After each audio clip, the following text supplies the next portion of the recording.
Welcome to public manifesto. ఒకవైపు ఎలక్షన్కి సంబంధించినటువంటి కౌంట్ డౌన్ స్టార్ట్ అయింది. రాజకీయ నాయకులు ఓట్లు అడిగేందుకు ప్రజలకు వచ్చేటువంటి పరిస్థితి కనబడుతోంది. అయితే 2014లో ఎలక్షన్ సంబంధించి ఎలాంటి హామీలు ఇచ్చారు, ఇప్పుడు వచ్చేస్తున్నటువంటి ఎలక్షన్లో ఎంతవరకు ఇంతకుముందు ఇచ్చినటువంటి హామీలు పూర్తయి కొత్తగా ప్రజలు ఏం కోరుకుంటున్నారో తెలుసుకునేటువంటి ప్రయత్నం చేద్దాం. రైట్నో మనం ఖైరతాబాద్ నియోజకవర్గంలో ఉన్నాం. దాదాపుగా 2,60,000 వరకు ఓటర్లు ఉన్నటువంటి పరిస్థితి ఇక్కడ ఉంది. అయితే పార్టీలకు సంబంధించి ఎన్నికైనటువంటి నాయకులు పార్టీలు మారడం తర్వాత ఇక్కడ ఒక పెద్ద క్వశ్చన్ మార్క్గా తయారవుతుంది. ఇంకోటి రైల్వే గేట్కి సంబంధించినటువంటి ప్రధాన సమస్య ఉంటుంది. ఇంకొకటి వాటర్కి సంబంధించినటువంటి సమస్య కూడా మేజర్గా ఈ కాన్స్టిట్యూన్సీలో ఉన్నటువంటి పరిస్థితి కనబడుతుంది. మనతో పాటు కొంతమంది ప్రజలు ఉన్నారు, వాళ్ళని అడిగి తెలుసుకుందాం. అమ్మ, ఈసారి ఎలక్షన్స్ వస్తున్నాయి కదా, సో 2014లో చాలామంది రాజకీయ నాయకులు వచ్చి ఉంటారు, మీకు హామీలు ఇస్తుంటారు, ఇది చేస్తాం అది చేస్తామని. ఏమేమి కావాల్సి ఉంది? గవర్నమెంట్ సంబంధించిన పథకాలు ఏమైనా వస్తున్నాయి? ఎట్లా ఉంది? ఏమీ లేదు మాకు ఇంతవరకు అయితే ఏమీ లేదు. గవర్నమెంట్ సంబంధించి చెప్పారు కదా, డబుల్ బెడ్రూమ్లు కానీ ఇవన్నీ చెప్పారు కదా, మంచినీళ్ళు పెన్షన్లు అట్లాంటి ఏమైనా వస్తున్నాయి? పెన్షన్ వస్తుంది మా ఆయన ఒకటి, అంతే, అంతవరకు ఇంకేం లేదు. ఇప్పుడు ఓట్లు అడగడానికి వస్తారు కదా, ఏం అడగబోతున్నారు? రాజకీయ నాయకులు వస్తారు, ఇల్లు కావాలని అడుగుతాం. మేము 30 ఏళ్ళ సంగతి ఖైరతాబాద్లో ఉండం. మేము 1500 కాడి నుంచి ఉండము. ఇప్పుడు 7,000 కిరాయి అయింది. మేము 7,000 తెచ్చి కట్టాలి. మేము మాకైతే ఇండ్లు అయితే ఇంతవరకు లేవు. మేము ఇళ్ళ గురించి అడగడానికి ఉండం మేము. సో మరి ఇంతకుముందు గెలిచిన వాళ్ళు ఉన్నారు కదా, వాళ్ళు ఏం చెప్పారు? అడిగిన ఇదిగో ఇస్తాం అదిగో ఇస్తామని ఇంతవరకు మాకు లేదు. డబుల్ బెడ్రూమ్ ఇస్తామని కంప్లీట్ చేస్తామని చెప్పారు కదా, మా ఖైరతాబాద్లో అయిపోతుంది. డబుల్ బెడ్రూమ్ లేదు, సింగిల్ బెడ్రూమ్ లేదు, ఒక గుడిసె కూడా గతి లేదు మాకు. 30 ఏళ్ళ సంది ఓట్లు వేస్తున్నాం, గెలిపిస్తుండం. ఓట్లు అయిపోయిన దాకా చెప్తారు, ఓట్లు అయిన తర్వాత వాళ్ళు అటు మేము ఇటు. ఈసారి గట్టిగా అడుగుతావా వచ్చేవాళ్ళని? అడుగుతా గట్టిగా. సార్, అంటే ఎట్లాంటి సమస్యలు మనం చూడవచ్చు సార్ ఖైరతాబాద్లో? ఈ రైల్వే గేట్ అనేది చాలా సంవత్సరాల నుంచి ఉన్నది. ఫుట్ బ్రిడ్జ్ కడతాం అన్నట్టున్నారు, తర్వాత మురికి వాటర్ ఎక్కువ వస్తాయి, రోగాలు అవి అని చెప్తున్నారు. ప్రజలకు కోరుకునేది ఒకటే, ఖైరతాబాద్లో టీఆర్ఎస్ ప్రభుత్వం అయినా కానీ, ఇక్కడ స్థానిక ఎమ్మెల్యే అయినా కానీ, ఇక్కడ గెలిచిరు కానీ అభివృద్ధి పనులు అయితే ఏం లేవు. మీరు చూస్తే రైల్వే గేట్ది ఎన్నోసార్లు పేపర్లలో వచ్చింది, ఎన్నోసార్లు మీడియా ద్వారా వచ్చింది, ఏం లేదు. ఒక గవర్నమెంట్ హాస్పిటల్ 50 పడకల హాస్పిటల్ గత ప్రభుత్వంలో ఉన్నప్పుడు కంప్లీట్ అయి ఉంది. దానికి మళ్ళీ పెద్ద నాయకులు పెద్ద హామీలు ఇస్తారు ప్రజలకు. కానీ గరీబోళ్ళకి, ఇక్కడ ఉన్న జంట నగరాల ప్రజలకు ఏదైనా జరిగినా ఉస్మానియా గాంధీకి ఉరకాల్సిన మధ్యలో ప్రాణాలు వదిలిపెట్టుకుంటారు. దాని గురించి ఒక హాస్పిటల్ సిటీ సెంటర్లో ఉంది. దీని గురించి జంట నగరాల ప్రజలు ఇక్కడ వచ్చి చూపెట్టుకుంటారని దాని గురించి గత ప్రభుత్వంలో ఉన్నప్పుడు కట్టిపియడం జరిగింది. అటు చూస్తే మక్తల ఎక్కడ పొంగితే అక్కడ డ్రైనేజ్ పొంగుతూనే ఉంది. ఈ రోజుకి పొంగుతుంది. 6 గంటలు ఇంట్లోకి వెళ్ళి పోయలేని పరిస్థితి. మళ్ళీ వీళ్ళు ఎక్కడ డెవలప్మెంట్ చేసిర్రు, ఏ గల్లీకి రోడ్ వేసిర్రు, మీరు ఒకసారి ఆ రైట్ ఇన్ఫర్మేషన్లో చూడండి. వీళ్ళు వచ్చిన ఇక్కడ బీజేపీ వాళ్ళే కానీ, ఇక బీజేపీ ఎమ్మెల్యే గారైనా కానీ, ఇక్కడ స్థానిక 2 కార్పొరేటర్లు ఉన్నారు ఖైరతాబాద్కి. అక్కడ సమాజ్ కూడా తగులుతుంది, ఇక్కడ ఖైరతాబాద్ తగులుతుంది. 2 మధ్యలో 2 కార్పొరేటర్లు రూపాయి పని లేదు. ఎక్కడ పడితే అక్కడ గుంతలు ఉన్నాయి. ప్రజలకు రానిపోనికి ఇబ్బందులు. ఒకవైపు గేట్ బయటికి వెళ్ళాలంటే 2 గంటలు 3 గంటలు పోయేదాకా ట్రైన్లు వస్తూనే ఉన్నాయి. మళ్ళీ అక్కడ బిడిది కింద దారి తీసిరు. ఎన్నోసార్లు తెచ్చిరు, ఇగో అవుతుంది, ఇగో పోతున్నాం, ఇగో వస్తున్నాం, దానికే పరిమితమై. గత ప్రభుత్వమే చేసిన పనులే ఉన్నాయి కానీ ఈ ప్రభుత్వం 4 ఏళ్ళ పరిపాలనలో ఈ ప్రభుత్వం చేయలేదు. మా స్థానిక ఎమ్మెల్యే అయిన రామచంద్రారెడ్డి గారు చూపెట్టండి ఏ ఏరియాలో అయినా పనిచేసి. మీకు ఏం సమస్యలు ఉన్నాయమ్మా, ఏం కావాలని కోరుకుంటున్నారమ్మా ఈసారి ఎలక్షన్? ఇండ్ల కిరాయికి ఉంటున్నాం సారు. నెల వచ్చే వరకు 5,000 కట్టాలి, పుట్ట మీద పెట్టినట్టు. 5,000 6,000 మళ్ళీ సంవత్సరానికి ఒకసారి పెంచుతారు కిరాయిలు. మరి ఇక్కడ మీ ఎమ్మెల్యే ఏం చేయలేదా అమ్మా? మీకు ఇక్కడ ఏం పనులు చేయలేదా? మంచినీళ్ళు కానీ గవర్నమెంట్ పథకాలు వస్తాయి? ఇండ్లలో పని చేసుకొని బతాను సారు, ఇండ్లలో పని చేసుకొని బతాను. సార్, అంటే ఇక్కడ చాలా రకాలైనటువంటి సమస్యలు చెప్తున్నారు సార్. ఏ సమస్యలు ప్రధానంగా ఇక్కడ తీర్చాల్సినటువంటి అవసరం ఉంది? 2014 హామీలు అయితే ఇచ్చున్నారు కదా, సో ఇప్పుడున్నటువంటి గవర్నమెంట్ కానీ ఇక్కడ ఎమ్మెల్యే వేరు ప్రభుత్వం వేరు కాబట్టి అట్లేమన్నా గ్యాప్లు వచ్చి పనులు కావట్లేదా? ఆయన చూస్తేనేమో పనులు చేశామని చెప్తున్నారు. వీళ్ళందరికీ అసలు డబుల్ బెడ్రూమ్లు వచ్చిన పరిస్థితి లేదని చెప్తున్నారు. ఏమేమి పనులు కావాలి? ఇప్పుడు ఓటాడడానికి వచ్చే రాజకీయ నాయకుల్ని ప్రజలు ఏం ప్రశ్నించబోతున్నారు? ఇప్పుడు పేదలకు వాగ్దానాలు ఎన్నో రాజకీయంగా చేశారు. అక్కడ టీఆర్ఎస్ అయినా కానీ, ఇక్కడ చింతల రామచంద్రారెడ్డి అయినా కానీ, వీళ్ళందరూ వాగ్దానాలు చేసినా కానీ ఏమి నిలబెట్టుకోలేరు. ఈరోజు అందుకే ప్రజలందరూ చింతల రామచంద్రారెడ్డికైనా, ఇక్కడ టీఆర్ఎస్ పార్టీకైనా బుద్ధి చెప్పడానికి సిద్ధంగా ఉన్నారు. ప్రజలు ఏంటంటే ఖైరతాబాద్ నియోజకవర్గం ఒక పి జనార్దన్ రెడ్డి గారి కంచుకోట. వారు చేసిన అభివృద్ధి కార్యక్రమాలే ఇక్కడ ఖైరతాబాద్లో కనిపిస్తున్నాయి తప్ప ఇంకా ఏమీ లేవు ఇక్కడ. ఎందుకంటే ఇక్కడ ఏంటంటే మొన్న ఒక టీఆర్ఎస్ మరి వచ్చేసి మరి ఒక బీజేపీ పరిపాలనలో 2 గుళ్ళు అభివృద్ధి కార్యక్రమం జరిగింది. ఆ గుళ్ళు కూడా దాతలు డొనేట్ చేస్తే జరిగింది, కానీ సొంతంగా గవర్నమెంట్ ఏమీ చేయలేదు. దానికి మేము చాలా చింతిస్తున్నాం. ఎందుకంటే ఈరోజు ప్రజలు ఎందుకంటే ఇల్లు లేక 7,000, 8,000, 10,000 ఇవన్నీ కట్టుకుంటా దినకూలి సంఘం ఉంది ఇక్కడ. పి జనార్దన్ రెడ్డి పైన దినకూలి సంఘం ఉంది. వాళ్ళ కూలీ సంఘం వాళ్ళందరూ నెలకు 10,000 ఇల్లుకు కిరాయి ఎక్కడి నుంచి కట్టుకుంటారు? వాళ్ళు తెచ్చుకునేదే 300 రూపాయల కూలీ. ఆ కూలీలో నెలసరి కూలీ కూడా ఉండదు వాళ్ళకు. అట్లాంటి ప్రజలు చాలామంది ఉన్నారు. మురికివాడలో బీజేఆర్ నగర్ కానీ, మరి ఇందిరానగర్ కానీ, మళ్ళీ బిస్తీవాడ కానీ, మళ్ళీ సిబిఐ క్వార్టర్స్ కానీ చాలామంది ప్రజలు ఉన్నారు. వాళ్ళ నిరుద్యోగ సమస్య ఎక్కువ ఉంది. టీఆర్ఎస్ ప్రభుత్వంలో ఏం చేసారు? ఉద్యోగాలు ఇస్తానని చెప్పారు, ఉద్యోగాలు లేవు. మరి ఇంకా డబుల్ బెడ్రూమ్లు ఇస్తున్నారు, అవి లేవు. ఇవన్నీ బూటక మాటలు చెప్పి ప్రజలను మభ్యపెట్టి మోసం చేసి ఓట్లు దండుకునే పని తప్ప ఇంకా ఏమీ లేదు ప్రభుత్వం. సార్ ఇంకేం పనులు పూర్తి కావాల్సి ఉంది సార్? అంటే చాలామంది డబుల్ బెడ్రూమ్ ఇళ్ళ సమస్య అయితే చెప్తున్నారు. 7,000 దాకా కట్టాలి, 5,000 కట్టాలని చెప్తున్నటువంటి పరిస్థితి ఉంది. ఎందుకు అంటే ఇక్కడ ఖైరతాబాద్ నియోజకవర్గాన్ని పట్టించుకోలేదు ఇక్కడ అధికారులు కానీ పాలకులు కానీ? మీకు ఈరోజు మీరు అడుగుతున్నందుకు మీ దృష్టికి ఒకటి తీసుకొస్తున్నాము. ఖైరతాబాద్ నియోజకవర్గం అనేది ఒక మోడల్ నియోజకవర్గంగా తీర్చిదిద్దడానికి ఇందులో స్లమ్స్ ఎంత ఉన్నాయో అంతే పాష్ ఏరియాస్ ఉన్నాయి. ఇది ఒక ప్రత్యేకత ఉంది.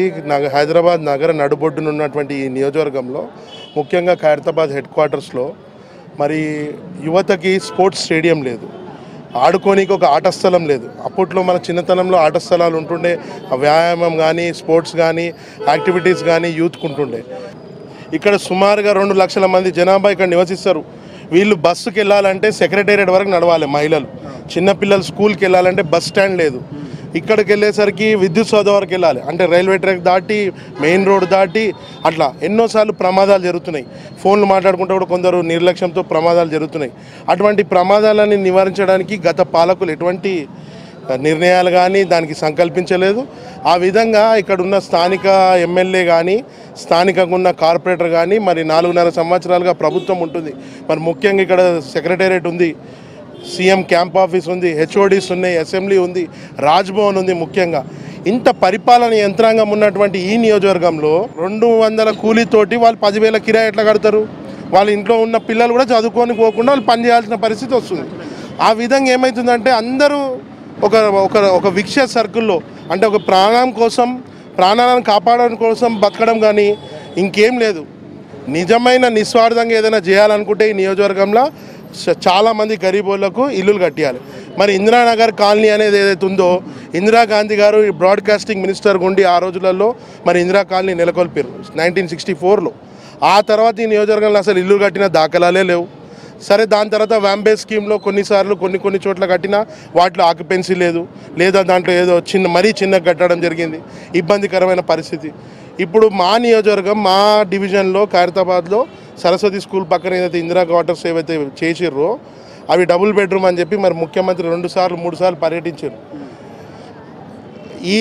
ఈరోజు ప్రారంభించినాక ఏం చెప్పిండు? వచ్చే దసరాకు వచ్చి ఇక్కడ యాటకు వస్తా, మీరు దావత్ ఇవ్వాలి, మంచి మాటలు చెప్పి మీరు మంచి దావత్ చేసుకోవాలి, ఇలా గృహప్రవేశం చేయాలి వచ్చే దసరాకు అని చెప్పిండు. 4 దసరాలు అయిపోయినాయి. ఆయన మాత్రం ఆయన పిల్లలు, ఆయన కుటుంబ సభ్యులు మంచిగా దావత్లు చేసుకొని నిమ్మలంగా ఉన్నారు. ఇక్కడ ఉన్న వాళ్ళేమో నిర్వాసితులై కిరాయిలు కట్టుకుంటూ వాళ్ళ ఇల్లు ఎక్కడుందో తెలియదు, ఎవరికి ఇస్తారో తెలియదు. అందులో అంతా లీడర్లు, ఈ పార్టీ ఆ పార్టీ అని కాదు, అందరు కుమ్ముక్కై ఈ నిజమైన ప్రజలని మొబ్బ పెడుతూ మోసం చేస్తూ అసలు లబ్ధిదారుల లిస్ట్ వేయకుండా ఒక దళారీ వ్యవస్థని క్రియేట్ చేసారు. ఆ 170 లబ్ధిదారులని ఇల్లు గులగొట్టిర్రు. మా డివిజన్లో 220-30 ఇల్లులు కడుతుర్రు. మరి మిగతా 60 ఇల్లులు ఎవరికి ఇస్తారు? కానీ మరి 170 ఇస్తున్న దాంట్లో కూడా దళారీ వ్యవస్థ. ఆ పట్టా కొనేస్తుర్రు, డబ్బులు ఉన్న వాళ్ళు 5 లక్షలకు 6 లక్షలకు కొని దాన్ని రేపు 15 లక్షలకు అమ్ముదామనే ప్రయత్నం జరుగుతుంది. హెల్త్ విషయంలో ఇంకో పర్టికులర్ విషయం ఉంది. 11 crores తోటి ఇక్కడ కిరణ్ కుమార్ రెడ్డి గారి హయాంలో ఇక్కడ ప్రభుత్వ హాస్పిటల్ ఏర్పాటు చేయడం జరిగింది. దానికంటే ముందు ఇక్కడ ప్రాథమిక చికిత్సా కేంద్రం ఉండే, ఎవరైనా వెళ్తే వాళ్ళకి ట్రీట్మెంట్ చేస్తుండే. ఇప్పుడు దాన్ని wellness centre, EHS, GHS, JHS అని చెప్పి దాన్ని కేటాయించారు. ఈ బిల్డింగ్ కట్టింది పర్పస్ ఏంది? వాళ్ళు చేస్తున్న పని ఏంది? ఇప్పుడు మరి కనీసం సూది ఇవ్వడానికి మా దవాఖానకు పోతే ఎవరికైనా జ్వరం వస్తే మందులు తీసుకోనికి అసలు ఒక రూమ్ కూడా ఇస్తలేరు వాళ్ళు.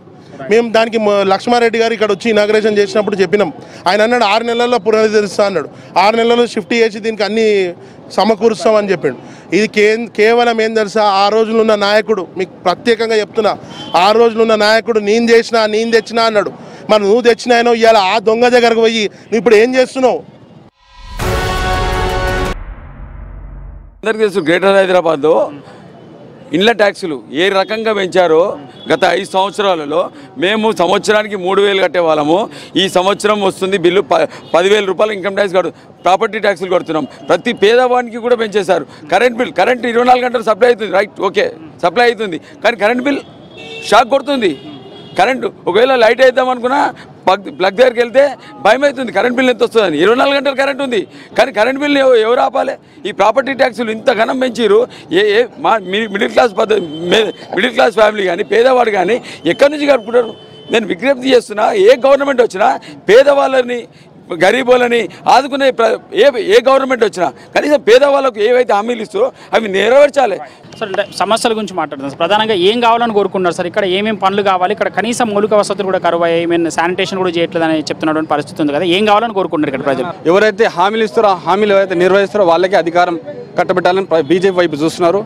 ఇక్కడ ఖైరతాబాద్ నియోజకవర్గంలో మా యొక్క శాసనసభ్యుడు, ప్రస్తుత తాజా మాజీ శాసనసభ్యుడు చింతల రామచంద్ర గారు గత 60 సంవత్సరాల నుంచి ఏ ప్రజాప్రతినిధి బస్తీ యొక్క సమస్యలు ప్రతి బస్తీలో 20 సార్లు పాదయాత్ర వేసి ఈ యొక్క నియోజకవర్గ సమస్యలు తెలుసుకొని 700 కోట్ల రూపాయల వరకు వాళ్ళు నిధులు ప్రభుత్వం నుంచి శాంక్షన్ చేపించి పనులు చేస్తున్నారు.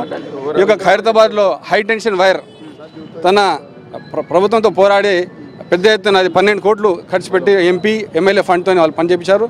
ప్రభుత్వం కొన్ని పనులలో వాళ్ళు అవంతరాలు ఏర్పరిచిన తన సొంత నిధులతో నేమీ ఫౌండేషన్ ఆధ్వర్యంలో వారు బడి గుడి అని కానీ చిన్నపిల్లలకు బుక్కులు, బ్యాగులు, సైకిళ్ళు 10,000 మందికి ఇచ్చారు. ఇప్పుడు 40,000 మందికి వాళ్ళకి ఇస్తున్నారు.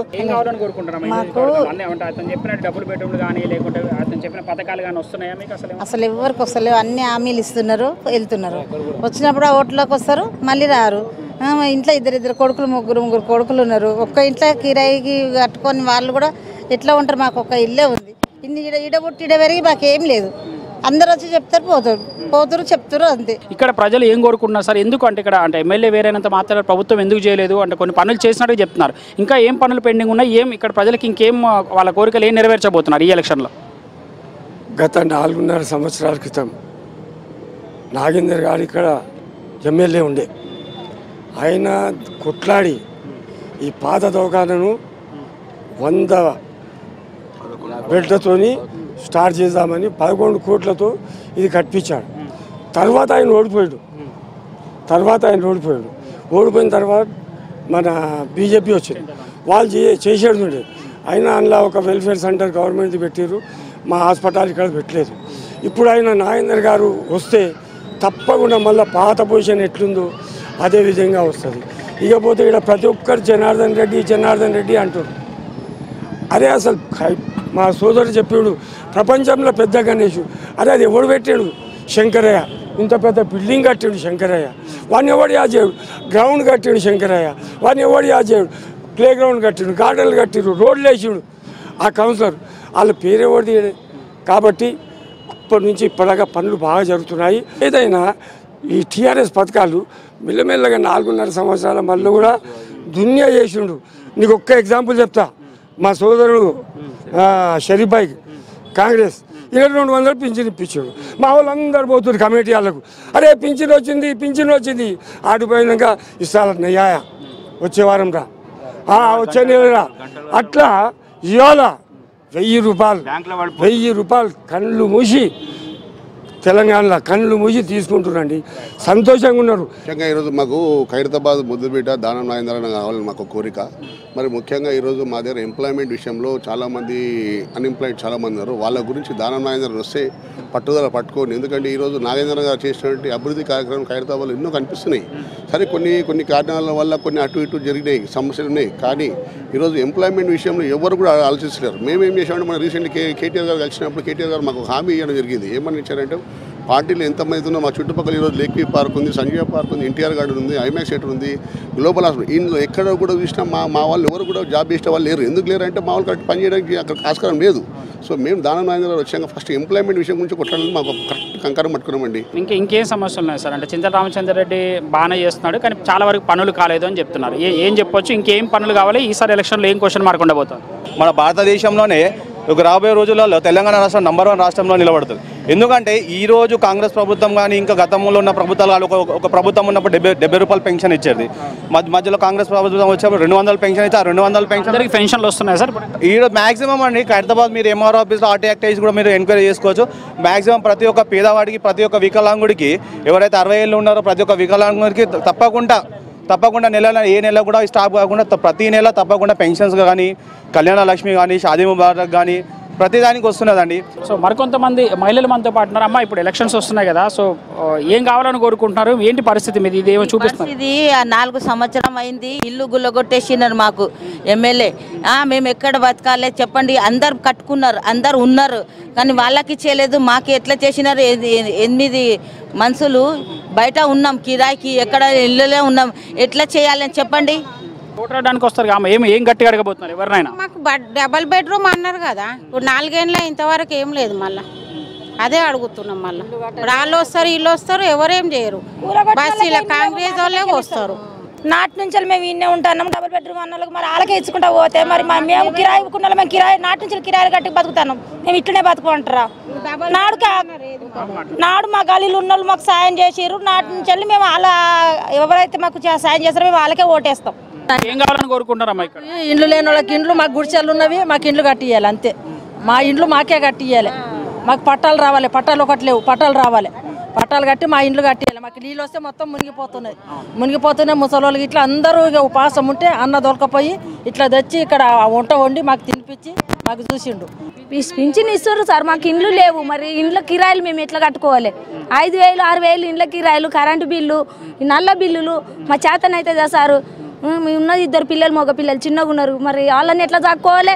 మేము ఇండ్ల కిరాయిలు ఎట్లా కట్టుకోవాలి? మాకు అయితే సొంతంగా ఇండ్లు కావాలి. సమస్యలు సార్ ఇంకేమైనా ఇక్కడ ఉన్నటువంటి ప్రజలు కోరుకున్నారు? మీరు స్థానికంగా చాలా సంవత్సరాల నుంచి ఇక్కడ ఉన్నారు కదా, సో ఇంకేం కావాలని కోరుకుంటున్నారు ఇక్కడ ప్రజలు? వాస్తవంగా అంటే గవర్నమెంట్ చేసిన పనుల గురించి ఏం వ్యతిరేకించట్లేదు, బట్ ఇంకేం పనులు కావాలి? ఇంకా వాటర్కి సంబంధించి కానీ, పెన్షన్ సంబంధించి కానీ అందరికీ అందుతున్నాయి, ఎట్లాంటి పరిస్థితి ఉంది?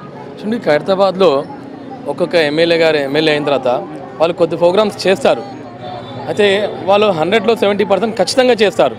ఆ 30% ప్రోగ్రామ్సే డల్ అవుతుంది. ఎందుకంటే ఇప్పుడు దానం నాగేందర్ గారు కాంగ్రెస్ ప్రభుత్వం ఉన్నప్పుడు దాదాపు 11 కోట్లు పెట్టి హాస్పిటల్ పట్టించారు.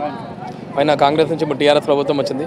టీఆర్ఎస్ ప్రభుత్వం ఎన్ని ప్రోగ్రామ్స్ చేస్తుందంటే లెక్కలేనన్ని ప్రోగ్రామ్స్ చేస్తుంది. చూడండి, మరి పెన్షన్స్ ఇంతకుముందు ఒక ముసలోళ్ళని ఇంట్లో వాళ్ళ కొడుకులు వృద్ధాప్యం రాగానే తిడుతుండే చాలామంది. ఆ 1000 రూపాయల పెన్షన్ వస్తే ఆ 1000 రూపాయల పెన్షన్ కోసం అన్నా కానీ వాళ్ళని మంచిగా చేసుకుంటారు. షాదీ ముబారక్, ఒక బీదవాడు పెళ్లి చేసుకోవాలనంటే ఎంత ఇబ్బంది పడతారో అంత ఇబ్బంది పడతాడు. అసంటి దాంట్లో ఈరోజు మీరు చూసినట్టయితే పేదవాడు ఆ 1,00,000 రూపాయలతో ఎంత హ్యాపీగా ఉంటాడనేది మాటలలో వర్ణించదు. ఎందుకంటే పేదవాడిని వెళ్ళి పెళ్లిగా వెళ్ళరు. అసంటిది కేసీఆర్ గారు కళ్యాణ లక్ష్మి, షాదీ ముబారక్ అట్లా ఒకటి కాదు, చాలా ప్రోగ్రామ్స్ చేస్తూ ఉన్నారు. సో ఇది ఖైరతాబాద్ నియోజకవర్గానికి సంబంధించినటువంటి పబ్లిక్ మేనిఫెస్టో. మరో నియోజకవర్గంలోని పబ్లిక్ మేనిఫెస్టోతో మీ ముందు ఉంటాం. State to Sakshi.